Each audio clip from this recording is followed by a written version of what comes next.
Hello, everybody. Welcome to Silent Podcast, the place where everything but silent. I'm your host, Isaiah, back again with Janelle to do an excellent interview with 200. Jared, what's going on, man? Hey, how you doing, boss? Good, man. Good. We only got a couple questions. My first one, and I'm glad I get to ask you this because I haven't seen it yet. Obviously, you're the only black man in this season. Do you think that potentially like limited you with like how you wanted to play, who you couldn't work with, or anything in that fashion?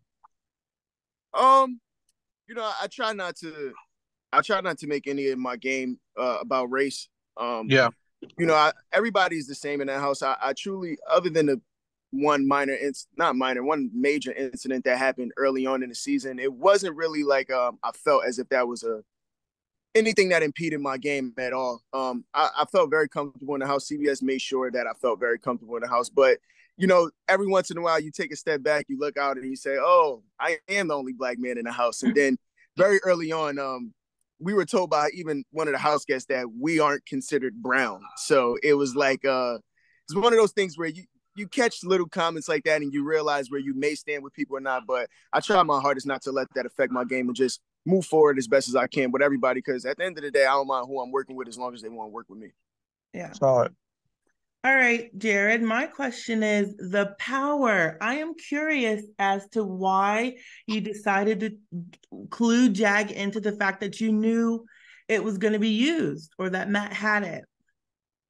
So Jag was gonna be getting voted out 10-0. And the only thing he would have known coming back in is that, hey, there was a power, this is the person who used it on you. And I felt in the moment that that would just turn him against everybody else who voted against him. Mhm. So I tried to kind of create a relationship there by letting them know, like, hey, I'm aware of this power. I want you to be aware of this so you can kind of calm down, you can feel better, and moving forward when you come back, even though we voted you out 10-0, you understand that we knew what we were doing.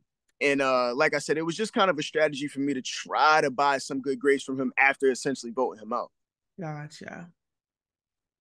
All right, so obviously, like a huge turning point for you and Corey, was definitely that fight. You know what I'm saying? I don't know if you've been like following what's been going on in the house since you left, but obviously, like it was a big factor for you leaving, and it's kind of shaky, but it might be a factor for Corey potentially. So, do you regret like you and Corey like having that little thing going on, and how would you handle it differently if you had the opportunity to?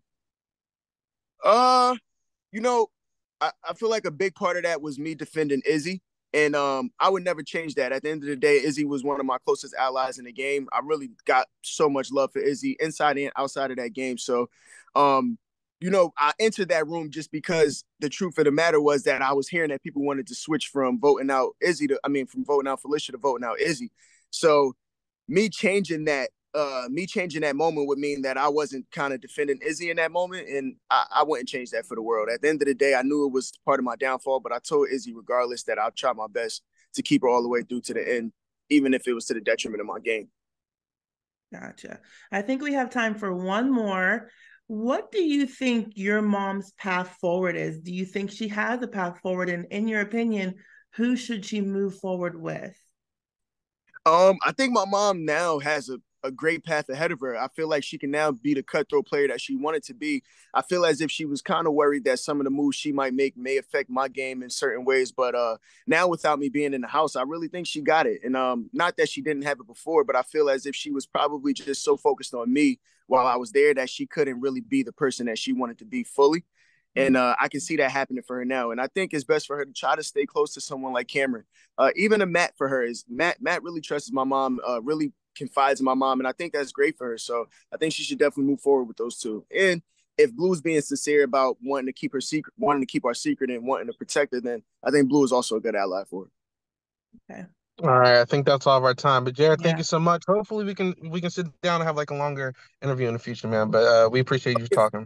for sure. Just hit me up. Good luck Yes, with the rest sir. of your day, Jared. Bye. Thank y'all. Appreciate y'all. Have a good one.